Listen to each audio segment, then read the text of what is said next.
Hello and welcome to A Critical Dragon, where I talk about narrative in film, television, and in books. And today I am joined by Dr. Philip Chase, my friend, my nemesis, and someone who, for some reason today, we are having a really bad internet connection, and I don't know why. Well, you can have fun because no doubt I will. Since you're the one recording this, I'm going to be frozen in various awkward poses. So you can actually have a field day with this, if you want. Yeah. Well, at the minute, you kind of look like one of those old computer games where it's slightly pixelated and the animation is off. Oh, nice, nice. Okay, so yeah, Badly, pixelated Philip. badly dubbed Philip Chase. Well, we'll make the best of it anyway. Well, what if you recall, I had employed researchers to dig into the nefarious Dr. Fantasy. And I thought, before we get started in what we were meant to be talking about today, they have uncovered something, Philip. Uh-oh. And no. I will show you the evidence now. Oh dear. How did they get? I didn't think there were any cameras in the room that day. Huh. And here it is. Like, here's the proof. This is what Dr. Fantasy does to his students. And the thing is, I know people looking at it go, but AP, how do you know that's Philip? He's wearing a disguising mask. Yeah, how do you know that this is no evidence? This is oh no.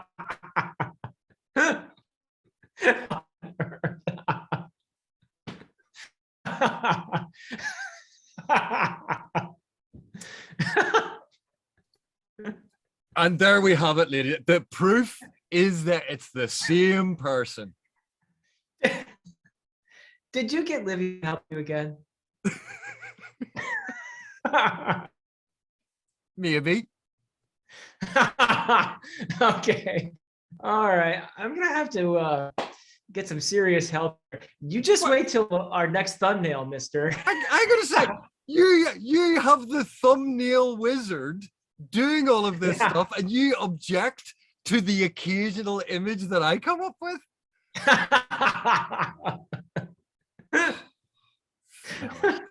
First it was Voldemort, then oh dear, the internet connection really is terribly Darth Vader. Glasses. Oh no, how are you gonna do Sauron? Is he gonna have glasses or a monocle?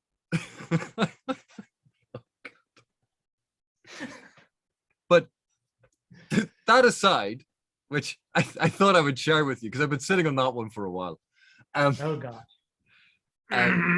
We are talking today about the recent video and discussion you did about Stephen Donaldson's essays on epic fantasy and the approach to fantasy and what fantasy does and what epic fantasy actually is.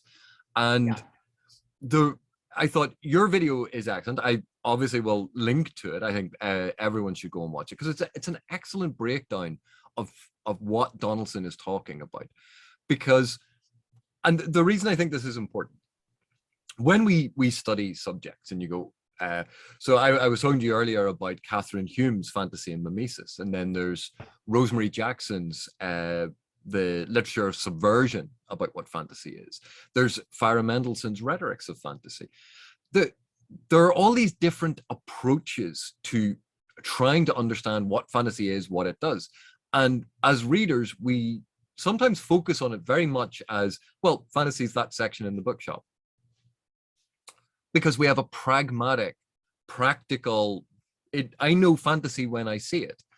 But when we're trying to study it, when we're trying to understand it, we try to come up with boundaries and rules and to try and trace out different aspects of what the literature is actually doing and how it does it. And that's part and parcel of studying fantasy that goes beyond the reading of the primary texts. It's thinking about it. And Donaldson's approach, I think, is absolutely fascinating. So if you don't mind, and given that we are having terrible internet connection today for some reason, could you maybe talk us through some of the key points about Donaldson's approach. Sure, yeah. So I looked at two of his essays, and the second was kind of a follow-up, really, to the first. But the second is actually where he used the phrase as applied to epic fantasy of the literature of reintegration. And I think that's kind of a nice starting point way, just to point out that a lot of, and it's a generalization, and he acknowledges that in essays, but a lot of modern literature and art really seems to emphasize our alienation. It emphasizes how disempowered we are, how alone we are, how life is essentially meaningless ultimately, that there's this sense of staring into the void, and the void is taking away all sense of purpose. And that is a frequent theme in modern literature and art. So this, and it almost seems like in order to be serious, you have to go along with this notion that any assertion that we have meaning, that we have purpose, is taken as sort of naive, and maybe is just for the realms of genre fiction and that sort of thing. I think Donaldson does a great job of explaining how epic fantasy, in a serious way, gives us a sense of what he calls reintegration. That is to say, that it has the capacity to feel in a way that is similar to religion, that is similar to myths and ritual, that epic fantasy has the capacity to allow us to feel like we are empowered, that we are connected to people around us, that we craft purpose for ourselves, that we are connected not only to the people, but to the cosmos around us, that we're part of what is surrounding us. And he goes about this by talking first about the idea of fantasy and what fantasy is, the notion that it is somehow an externalized adventure, the quest, journey, what have you, is really a reflection of what's going on in the inner mind. So that when the reader is going along with the character, the reader is vicariously participating in the external quest, the journey, but at the same time, there is the inner journey going on. And that is the significant thing. That's what's transformative. That's what allows you to feel that sense of connection, sense of reintegration. And that's a vital part of what he's talking about. And then the other thing he talks about is epic, and what epic does and what epic means. And for him, ultimately, epic is about the big questions. Is who are we? Where do we come from? Where are we going? What is the meaning of all of this? And epic is something that tackles this and expresses a various culture, a various ages, answers to those questions. So that is something that he asserts about epic fantasy. And he gives some examples of how over the centuries, epic became less and less, human beings became less and less empowered, a smaller view of what we are.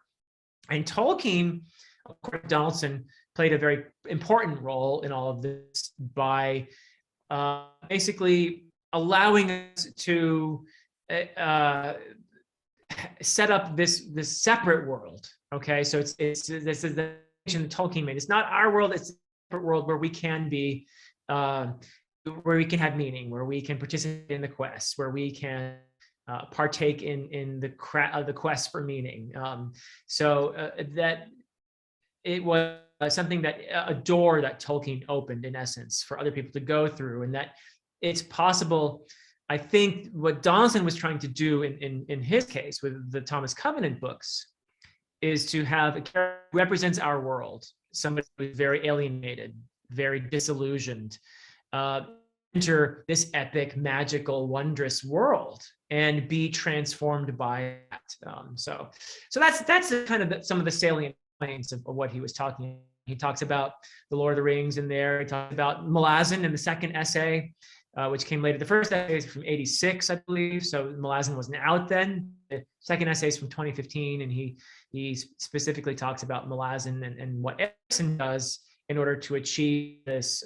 Erikson's 10-book series, The Malazan Book of the Fallen, being an example of a very affirmative epic fantasy, where he grapples with these same questions epics have from time immemorial. So, Mhm. Well, I mean, obviously there are a lot of big points that Donaldson talks about. And I thought if we can go through a couple of them, and hopefully naturally the sort of the conversation will go along, because yeah. one of the things that always fascinated me about Donaldson's approach was this idea of the internal made manifest, the Yeah. not necessarily the literalization of a metaphor, but the Right. externalization of the interior. And we recently had been talking about Ian C. Esselmont's Blood and Bone. And one of Mm-hmm. the plot threads in that had very much a character going through an internal journey. That this character, for the novel, basically does, in common parlance, you go, but he just sat there and did nothing. And the thing was, he Yeah. was going on an internal journey.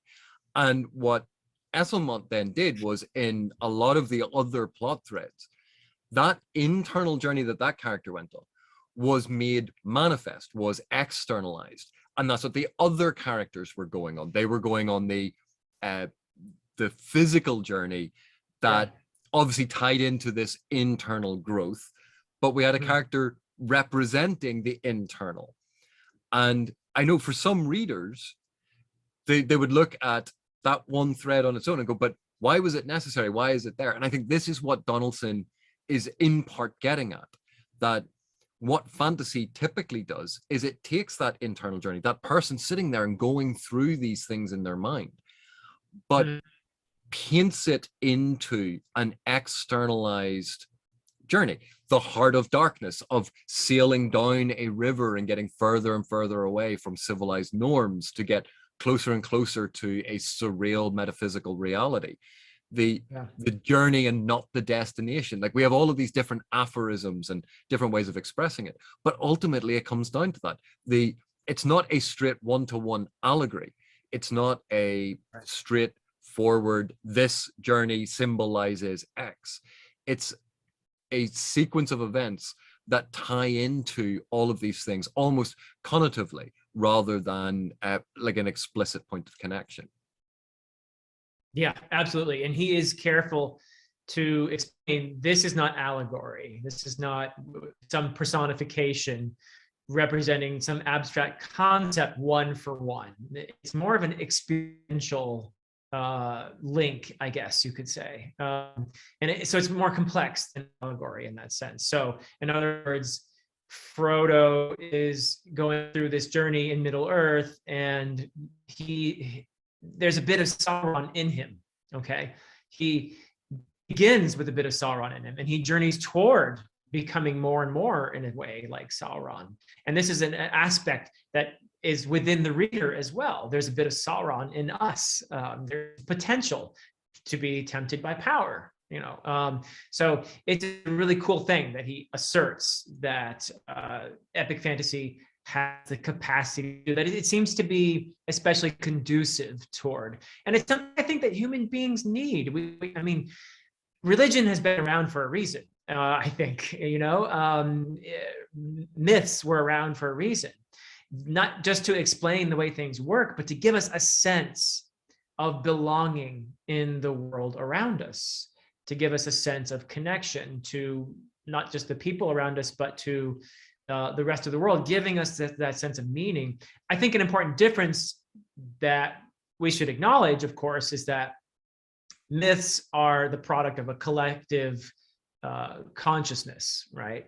Whereas a modern fantasy, an epic fantasy, is the product of an individual imagination who may very well be tapping into older myths and to borrow significance and to give the reader a sense of resonance. But for the most part, these are individual creations, so that when you have a people who believe in myth, a mythological story, there is an element of belief there. Whereas with the fantasy, while we're on that journey, it's not belief, but it's a suspension of disbelief. Yeah. So that's an important distinction, I think, that we can make there. But I believe I experienced that epic fantasy can give me that sense of reintegration, that sense while I'm in that world, while I'm on that journey, and even afterwards. even afterwards, the way I interact in the real world is influenced by that journey I just took, and that my sense that I have meaning, I have significance, and that what I do matters, and that I am connected in important ways to everyone around me. Yeah, and I think the point about the difference between allegory and what fantasy is doing, but Yeah. also, and I think the point I want to make here hopefully will tie into the concept of reintegration. But if we think of the Lord of the Rings and we think of Frodo and Merry and Pippin, and if Tolkien had been writing an allegory for his time in the war, you would have had, yes, they were all the young gentleman soldiers. Sam is their Batman, who is typically working class. And, you know, it would have modeled the structure of what Tolkien experienced in the war. But Tolkien, that may have inspired those aspects. He may have drawn on those experiences. But what he puts in the text is something of a group of friends from slightly different backgrounds going on a journey that tests them.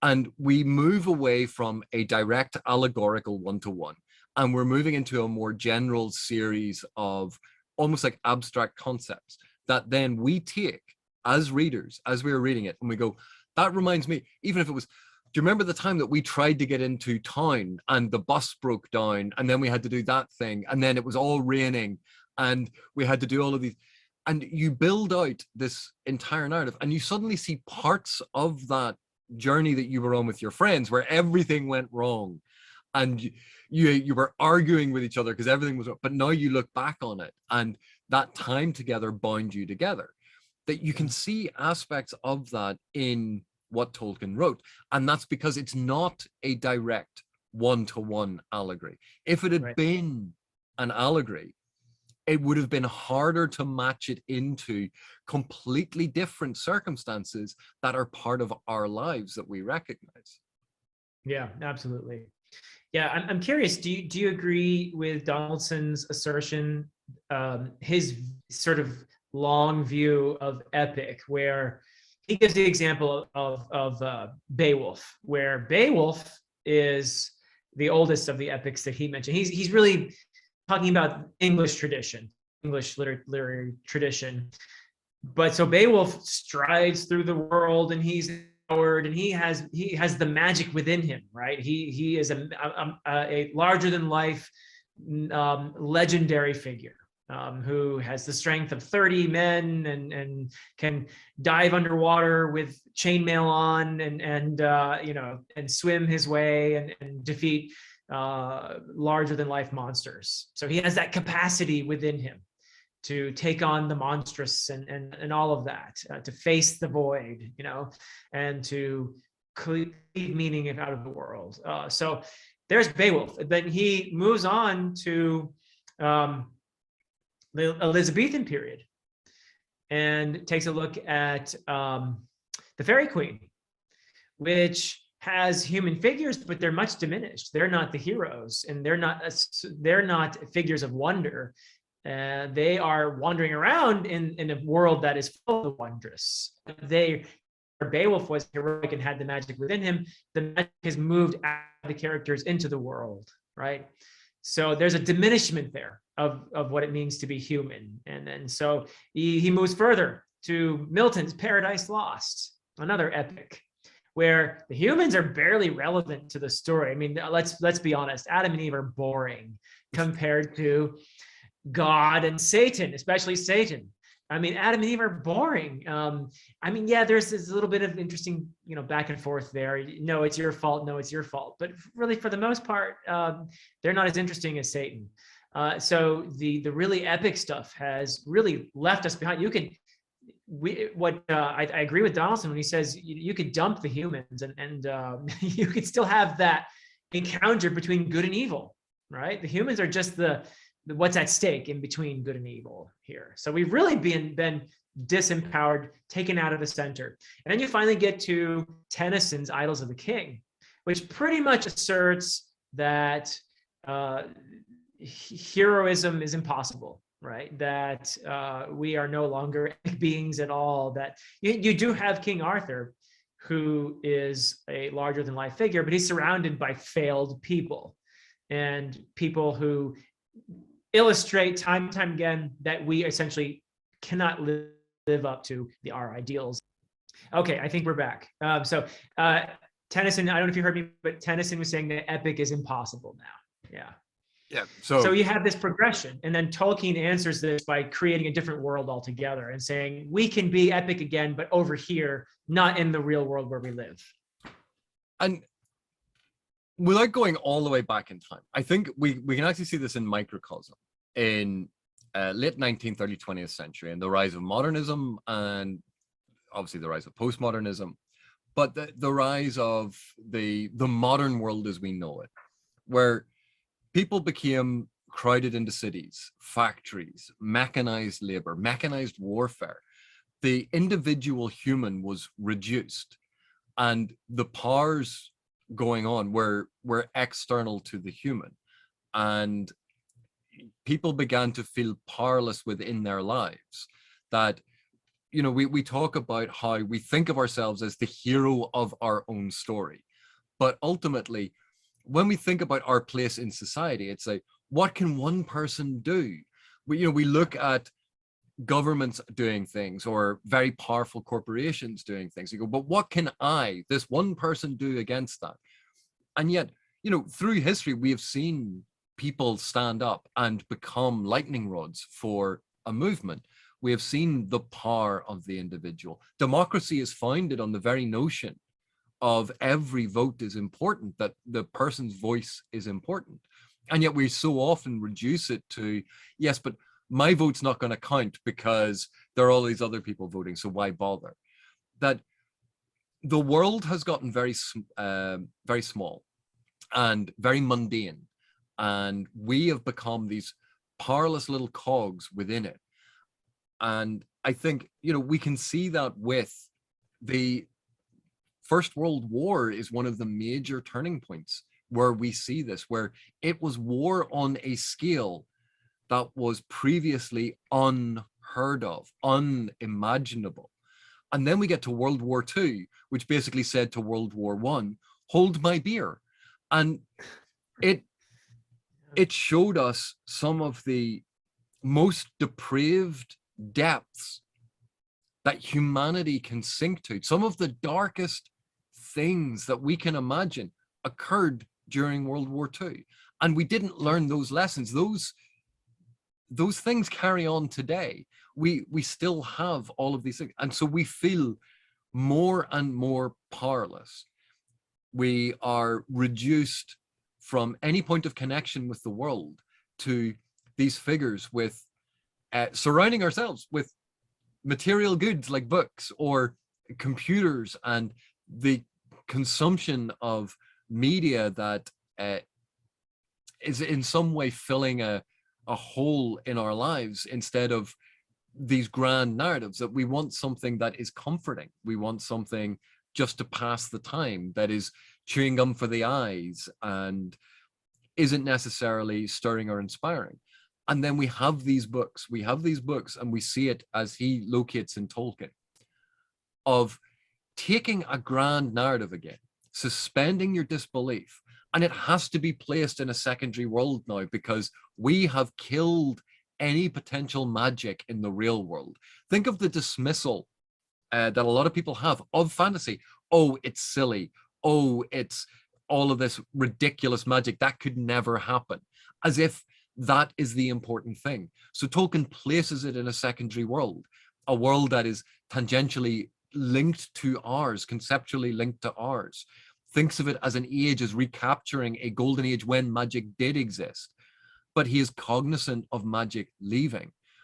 And I think Donaldson builds on that with Covenant, taking that idea that Tolkien had and making it even more sort of psychologically based, where Covenant's journey, he never knows, is this a fever dream that he is having? Has he hit his head and he's hallucinating and this is just a dream? Is he actually there? John Carter of Mars went to Mars, and It just happened magically. He just was on Mars. But when Covenant wakes up in the land, he doesn't know he's in a different place. And so the reader has that ambiguity. Is this all just some sort of hallucination? Because the rational modern mind would say this is just a hallucination.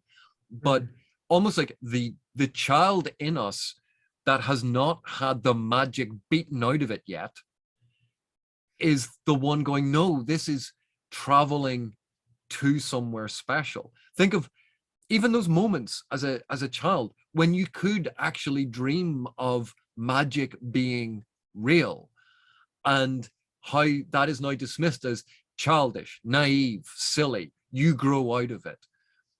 But it's not that you think that you can click your fingers, and so it's a belief in something beyond, something more than I need a paycheck to buy the next computer console, to get the next game.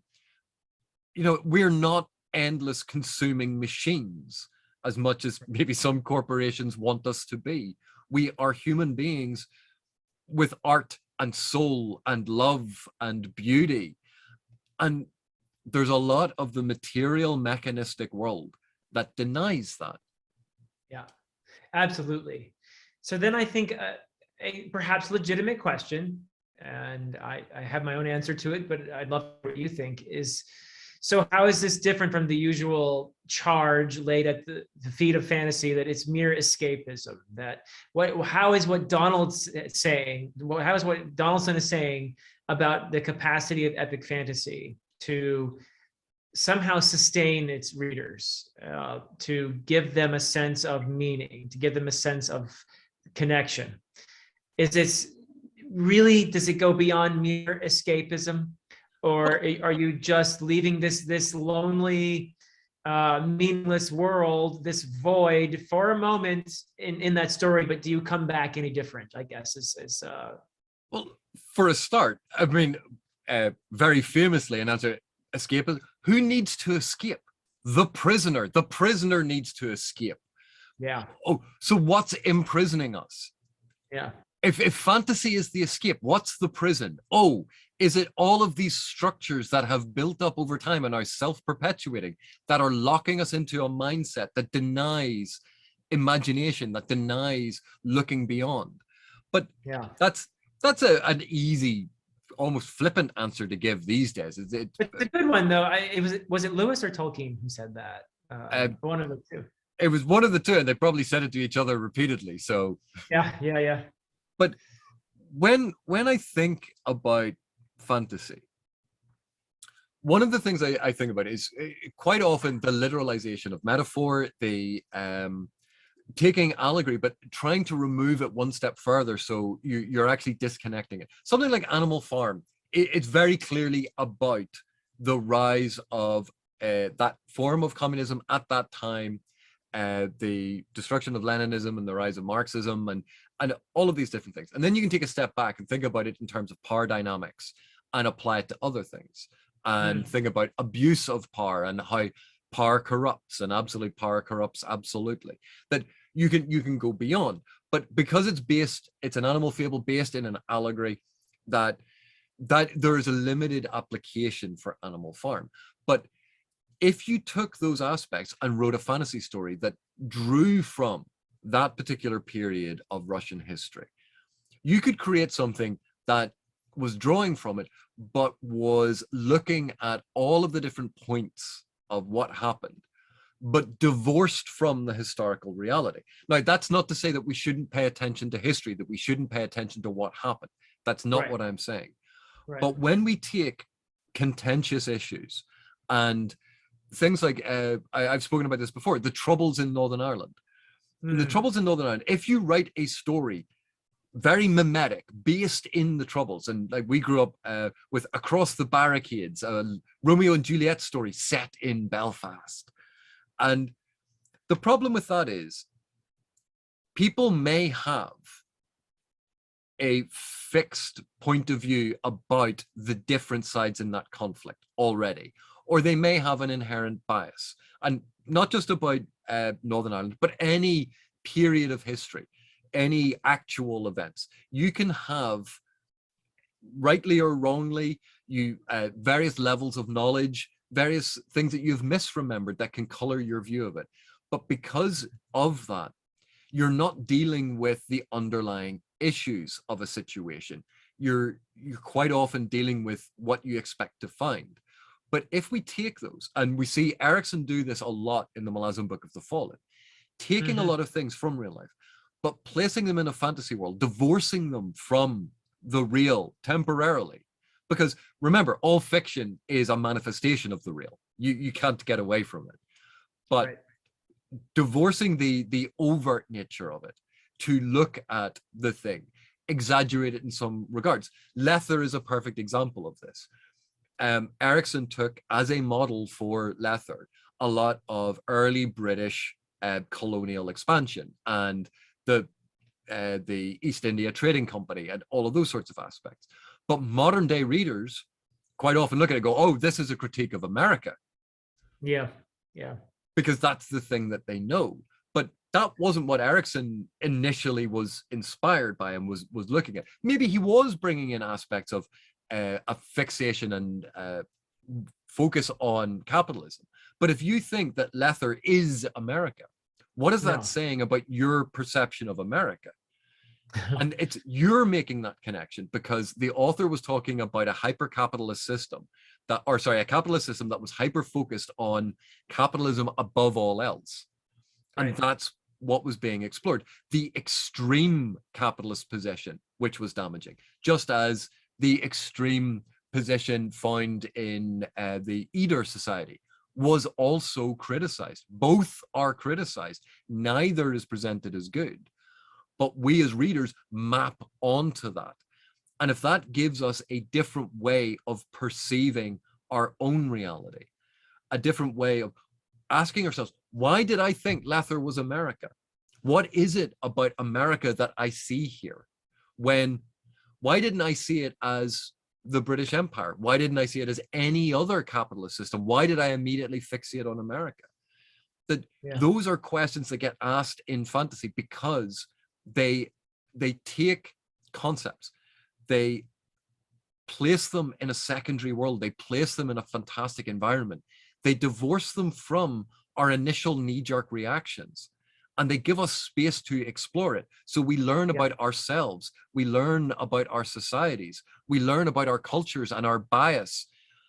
We learn about these things because we are placed in a situation where we have been divorced by them, or divorced from them, and we're now having to experience something, and we have reactions, and you go, why am I having that reaction? When a character has no physical description, how did you imagine how they looked? Did you imagine them being white and male? If so, why? Why was that your default position? Did you imagine them being of a different race? All of these things tie into how we perceive the world. And when things are based in reality, when they are explorations of reality, those things aren't challenged because it's part and parcel of our worldview. But place it in a secondary world, then you can actually investigate yourself, the world around you, from a different perspective. So Romeo and Juliet was set in not Italy, but a make-believe English Renaissance version of Italy. It was not a place that any English person in the audience probably would ever have gone to, and in that sense, it was a fantasy land, and there was no historical accuracy whatsoever to any of Shakespeare's plays. By having his plays either be historical or in a couple cases being in completely made up places, like in The Tempest and in A Midsummer Night's Dream, he did the same thing that you're talking about. He allowed that distance. He allowed his audience to experience the love and the hate and the discord and the triumph and the sorrows and all of that in a faraway place, thereby giving them a place where they could escape to deal with all those things, and in a way that doesn't feel too close while you're doing it. And there is something very cathartic about that, and necessary. Yeah, and that's, one of the things that can be very difficult for us is when we are challenged with something we believe, and we've always believed. We've never questioned it. We didn't even know that we believed it. It just was part and parcel of how we saw the world. And when that gets challenged, sometimes that can feel like you're being attacked, and someone is attacking your beliefs. And it's not necessarily that. It's that we all have things about how we see the world that are unique to us, or are part of our culture, or our religion, or our upbringing, and there are all these different factors. And sometimes when we get challenged by that, that can be very upsetting, because it can feel that we are being attacked, not Right. that aspect of how we have learned to see the world, but us personally. But Right. when we see these things in literature, it is, and I realize that some people don't like terms like this, but it is a safe space. It is a space divorced from us where we can examine it. And it allows for self-learning. And this idea of reintegration that Donaldson was talking about, these Yeah. things can be explored in a fantasy world that we then learn from that.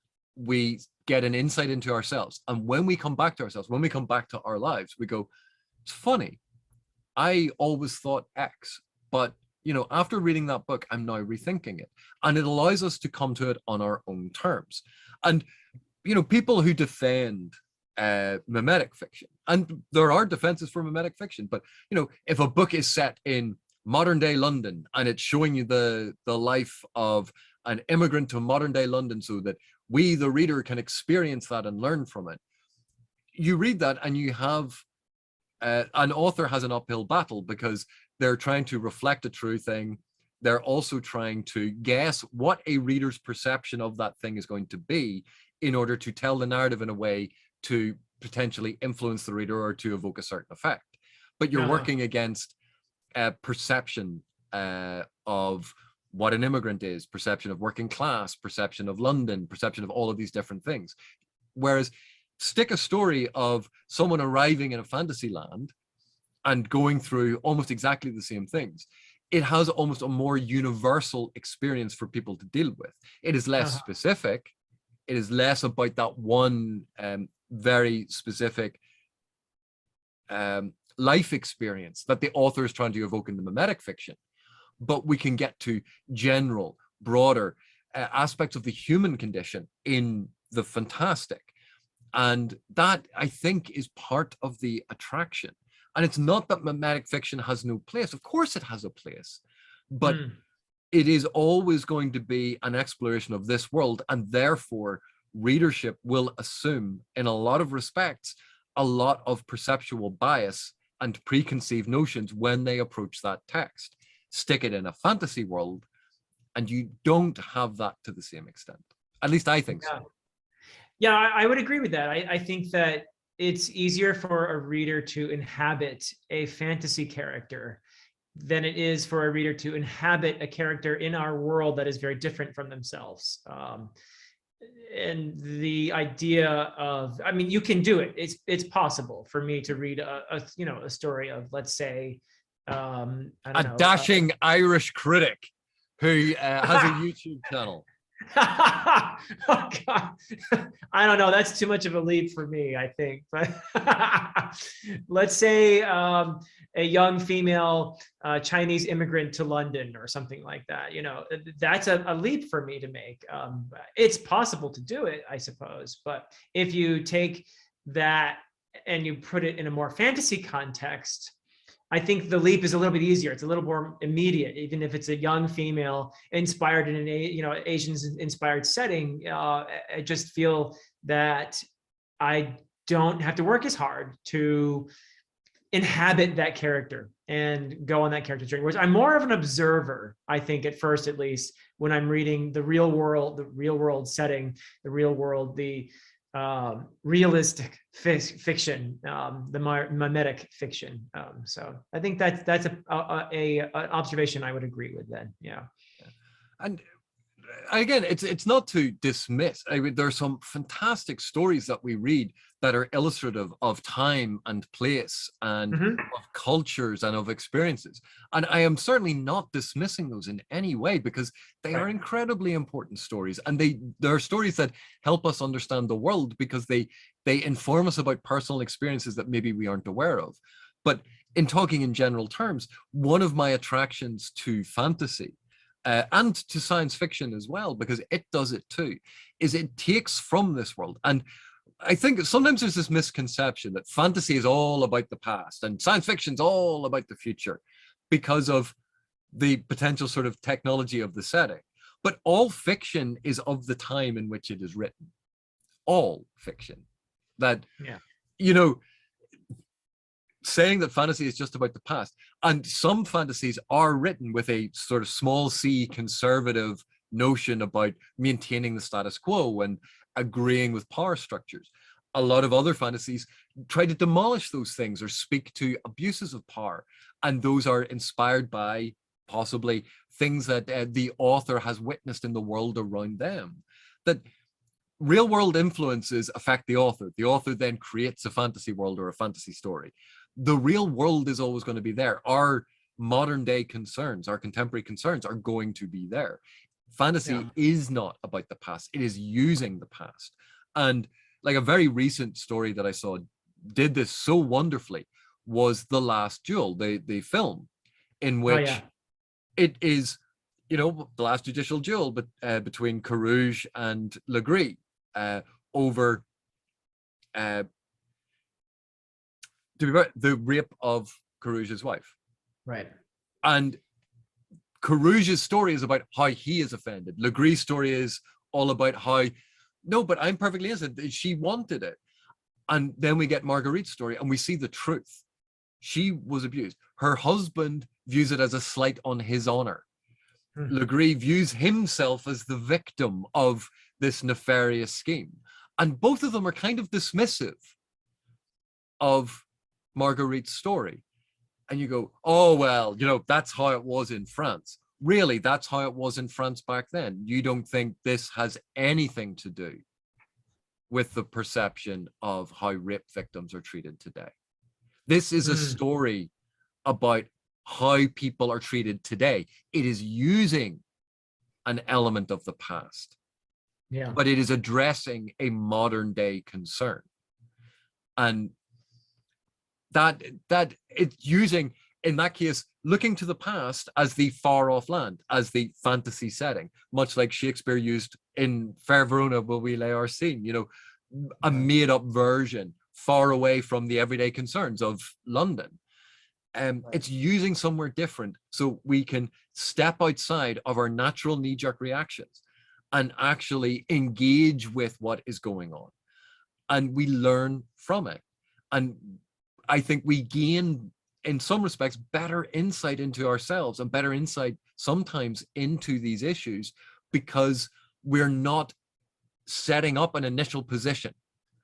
We're actually just engaging with the story and from there, learning from the story. And then when we come back, we reintegrate that new knowledge, that new experience into our lives, into our perception.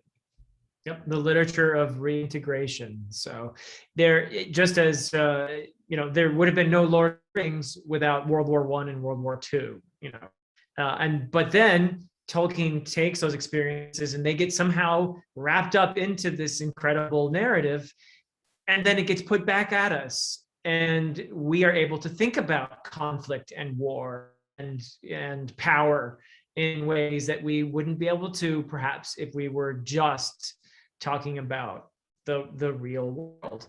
And that is why it's terribly important that authors, I think, in fantasy settings, take on difficult topics and difficult themes and wrestle with them and treat them as extensively as possible and as humanely and empathetically as possible. But it's a very important, not that every fantasy book has to do all these things, obviously, but it is an important function of fantasy to allow us to wrestle with such things. And actually, it goes to one of the points where we often talk about themes. And one of the reasons we do that, obviously, theme is a way of connecting a point of, or a lot of the specific surface level events and details. And these details transcend just what happens in the text. They go to deeper issues. And that's how we arrive at themes, and we look at these different topics. So Lord of the Rings, the influences of the First World War on this, and Tolkien's experience, and the scarring of the Shire. Oh, it's the industrialization of the neighborhood. But it goes beyond that, because he took that, made it slightly more abstract, placed it in a world slightly divorced from ours so we could look at it. And now we look at the general theme, we look at the abstract notions, we look at the concepts that it applies to, because that then gives it relevancy to more than just the industrialization of a small village in England. It gives it a universality, it gives it a grander notion, and it makes the literature more applicable. Yep. Yeah, absolutely. Yeah. So once again, helping us to reintegrate with the world around us. And that is a very important aspect of what Donaldson was putting forward, I think, in these essays, that fantasy is very relevant to how we interact with the world around us, and how we perceive it, and how we relate to our fellow beings. Yeah. Well, Philip, thank you so much for joining me on this. I appreciate that. This has actually been a bit of a trial, because we've had such a terrible internet connection that it kept dropping out. I don't know how much of this I'll be able to keep, and whether I'll have to chop chunks of it out. I hope I don't. But thank you so much, my friend. This has been a really interesting discussion. I hope people find it as interesting as we do, because I spent a long time studying fantasy, not because, I had nothing better to do with my time, because I genuinely thought it was important. I genuinely thought it can reach people in ways that quite often mimetic fiction can't. And Donaldson's essay, Donaldson's discussion of the reintegration is so important, but also the psychological manifestation, the externalization of interiority. That is so important to understand, that I think all of these concepts, and they go and they build on and add to our understanding of fantasy. It's not that this is the only way to approach it, but I think it adds to our understanding. So thank you, Philip, for the discussion. I really do appreciate it, my friend. Thank you, AP. It is always a pleasure and a joy to talk to you, and to learn from you, and occasionally maybe even to make fun of you. So And for those of you still watching, thank you so much for your continued support. Thank you for watching the video. I look forward to your comments. Have a great week, and we'll see you in the next one.